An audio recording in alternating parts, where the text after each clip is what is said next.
perfect for me. Rock steady, rock steady, perfect for me. Rock steady, rock steady, and it's perfect for me. Rock steady, rock steady. Good evening, and welcome to this week's Rocksteady After Midnight special, which features tonight Marillion, a band who have proved that they have enough courage to lay an old ghost to rest. Yes, I'm talking about singer Fish, who left Marillion over a year ago to pursue a solo career, musical differences being the reasons given. And that, as they say, appear to be that. Well, you can forgive anyone for thinking that Marillion's career was over, but it ain't necessarily so. Remember, Genesis, Marillion's biggest influence, survived the departure of Peter Gabriel at a roughly parallel stage in that group's career. Well, like Gabriel before him, Fish was the charismatic frontman of the band, and while he once seemed an integral, essential, irreplaceable part of Marillion, few things are forever. The man charged with replacing the irreplaceable is Steve Hogarth, multi-talented musician, songwriter and singer, who radiates enthusiasm for his new role.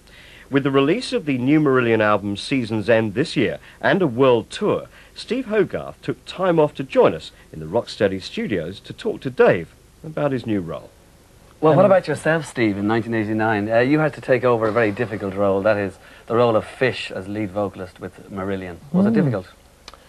No, everybody keeps asking me if it was difficult, expecting me to say how difficult it was, and it wasn't really difficult at all, and I don't mean that in an immodest way. It's just that when I met the chaps in the band, we just got on famously immediately, and as soon as we made music, we just made bags of music, and the whole process was natural. I asked them what they wanted me to do, and they just said, well, be yourself, and that was that. Okay, that's fine. That's the band who are happy. What about the fans, who might be a little bit more demanding in some ways? Yeah, well, I thought I'd get nailed. I really did think I'd get nailed, and I was a nervous wreck at the first couple of shows, and I was especially nervous up at Glasgow Barrowlands. But we finished in Stockholm last Friday night, and that was the 81st show we've played together, and in 81 shows nobody has heckled me or booed at me or been anything less than extremely warm, much to my complete and utter shocked amazement and modesty. surprise. Steve, just getting back to one last question about Marillion, the lyrical concerns on the last album, Season's End, you've changed, or Marillion has changed. Has that got a lot to do with you?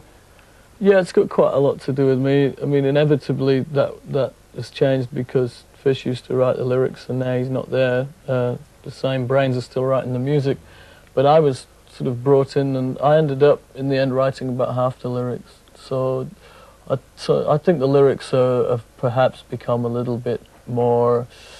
Now I'm very inspired by sort of the current affairs and what's going on in the world, so I think that's reflected a little. Steve Hogarth from Marillion. Well, Steve Hogarth may not be Fish, but then Fish is no Steve Hogarth. That's the beauty and the wisdom of the choice Marillion have made, as we'll see now, as Rocksteady joins them at the de Montfort Hall in Leicester midway through their British tour this year. Marillion in concert.